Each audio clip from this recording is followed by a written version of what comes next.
Assalamualaikum warahmatullahi wabarakatuh. Halo kabar semuanya. Jumpa lagi pada channel saya Hadiah Nur. Dan kali ini kita akan lanjutkan pembahasan kita mengenai latihan soal 6.5 diagram lingkaran yang diambil dari buku paket Kurikulum Merdeka kelas 7 pada materi data dan diagram. Nah, baik, kita mulai. Yang pertama, perhatikan diagram lingkaran di bawah ini, kemudian jawablah pertanyaan berikut. Ini ada sebuah diagram lingkaran peserta lomba matematika. Yang perempuan yang merah 45%, yang laki-laki yang biru 55%. Pertanyaannya, berapakah persentase siswa laki-laki yang mengikuti lomba matematika? Sudah terjawab ya, laki-laki itu adalah 55%. Yang B, berapakah persentase siswa perempuan yang mengikuti lomba matematika? Juga sudah terjawab tadi, 45%. Yang C, berapakah jumlah total persentase? Kita total. Karena satu diagram penuh, maka harusnya 100%. 55 tambah 45, 100% ya. Yang D, dengan menggunakan busur derajat, tentukanlah besar sudut juring yang menunjukkan banyaknya siswa laki-laki yang mengikuti lomba. Jadi kalau kita menggunakan busur derajat, maka nanti kita akan mengukur bahwa besar sudut ini yang laki-laki ini adalah 198 derajat. Kemudian yang lalu hitunglah besar sudut pusat juring yang menunjukkan banyaknya siswa laki-laki. Bandingkanlah jawaban D dengan E.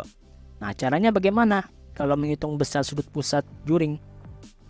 Nah, caranya persentase yang laki-laki 55% atau 55/100 dikalikan dengan sudut satu putaran penuh, yaitu 360. Nah, ini coret ya kan. 55 bagi 10 sama-sama dibagi 5 ya, berarti 11, 2.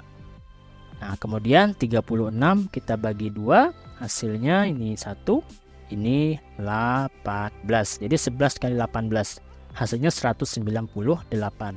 Nah, ternyata sama. Nah, jadi jawaban D dan E sama. Berarti benar jawaban kita ya, antara D dan E itu benar.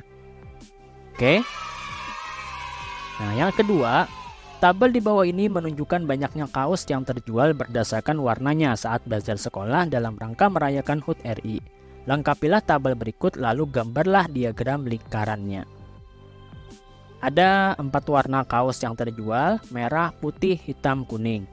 Banyak yang terjual, merah itu 9, putih 12, hitam 6, dan kuning 3. Kalau kita bikin pecahannya, yang merah itu yang terjualnya 9/30. 9 dapat dari angka ini, 30 dapat dari mana? Nah, 30 ini jumlah dari semuanya ini. 9 tambah 12 tambah 6 tambah 3, yaitu pecahannya. Nah, kita akan mulai mengerjakan sudut pusat ini. Yaitu caranya, pecahan ini 9/30 dikalikan dengan sudut satu putaran penuh, seperti yang soal nomor 1 tadi ya, yaitu 360 derajat. Nah, ini coret, set. 9 bagi 3 kan 3. Berarti 3 kali 36, hasilnya 108 derajat. Nah, kemudian yang kedua, warna putih. Kita jadikan pecahan dulu. Caranya berarti 12 per, nah jumlah semuanya ini tadi ya, 9 tambah 12 tambah 6 tambah 3, yaitu 30. Berarti 12/30. Sudut pusatnya berarti 12/30 dikali satu putaran, 360 derajat. Lihat, 12 bagi 3 itu 4, berarti 4 kali 36. Hasilnya 144 derajat. Oke.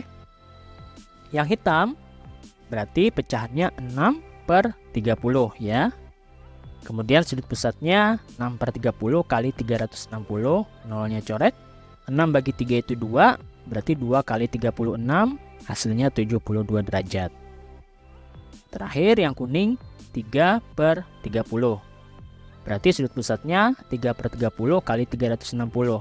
Coret. Nolnya 3 bagi 3 1, berarti 36 derajat. Nah, ini untuk membuktikan benar atau tidaknya jawaban kita, ini kita hitung nih semuanya. Kalau jumlahnya sudah satu putaran atau 360, berarti benar jawaban kita ya. Nah, ini kalau kita hitung, kita jumlahkan, hasilnya benar 360 derajat. Oke ya. Sekarang yang ketiga.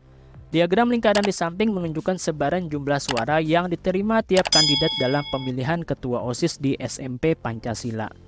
Ini ada sebuah diagram lingkaran, jumlah suara pada pemilihan ketua OSIS. Danu ini jumlah suaranya, Indah segini, Rizky segini, dan seterusnya. Nah, pertanyaannya tentukanlah jumlah semua suara yang masuk. Jumlah semua suaranya kita jumlahkan 18 tambah 4 tambah 11 tambah 5 tambah 7. Hasilnya 45 suara. Oke ya. Yang B, berapakah suara yang diperoleh oleh Rizky? Rizky yang ini 11, ini adalah suaranya. Jadi 11 suara jawabannya. Yang C, berapakah suara yang diperoleh oleh Nur? Nur yang ini 7. Jawabannya adalah 7 suara. Yang D, siapakah yang memenangkan pemilihan? Berarti yang mana yang paling banyak suaranya? Yaitu yang Danu ya, 18 suara. Dan yang E, siapakah yang peroleh suara paling sedikit? Berarti yang paling kecil berarti Indah ya, 4 suara. Yang F, berapa persenkah suara yang diterima Danu? Nah, Danu tadi ada 18 suara. Cara mencari persentasenya 18 per semua suara dikali 100%. 18 per 45 kali 100% itu hasilnya adalah 40% ya. Kemudian yang G, berapa persenkah suara yang diterima Karno? Nah, Karno 5 suara saja. Berarti 5 per jumlah semua suara 45 kali 100%. Hasilnya 11,1%. Kemudian yang H, hitunglah sudut pusat dari setiap juring pada diagram ini. Di sudut pusatnya seperti soal-soal yang sebelumnya tadi. Untuk yang pertama Danu berarti 18 per semua suara 45 kalikan 360 derajat. Ya, hasilnya 144. Kemudian Indah 4 per 45 kali 360 derajat. Hasilnya 32. Kemudian Rizky 11 per jumlah semua suara kali 360 derajat, hasilnya 88. Karno 5 per 45 kali 360, hasilnya 40. Nur 7 per 45 kali 360 derajat, hasilnya 56 derajat. Nah, begini caranya menghitung sudut pusat dari setiap juring pada diagram lingkaran tersebut. Yang pertanyaan I, jika angka-angka pada diagram ini dihapus, bisakah kalian mengetahui siapa yang terpilih sebagai ketua OSIS? Nah, seandainya nggak ada nih angka-angkanya ini gimana? Bisa nggak kita tetap mengetahui siapa yang terpilih sebagai ketua OSIS? Jawabannya adalah bisa. Ya, karena kita bisa melihat dari juringnya. Yang mana juring yang paling besar dialah yang terpilih sebagai ketua OSIS. Di sini kita lihat juring yang paling besar itu adalah milik Danu. Nih juringnya besar sekali ya dibandingkan yang lain. Jadi yang terpilih tetap Danu. Tanpa kita melihat angka-angkanya, kita bisa melihat siapa yang terpilih hanya dengan memperhatikan besar juringnya. Oke. Nah, terima kasih telah menonton sampai selesai. Semoga video ini bermanfaat dan bisa dipahami dengan baik. Jangan lupa like, komen, share, dan subscribe serta nyalakan loncengnya agar tidak ketinggalan video berikutnya. Assalamualaikum warahmatullahi wabarakatuh.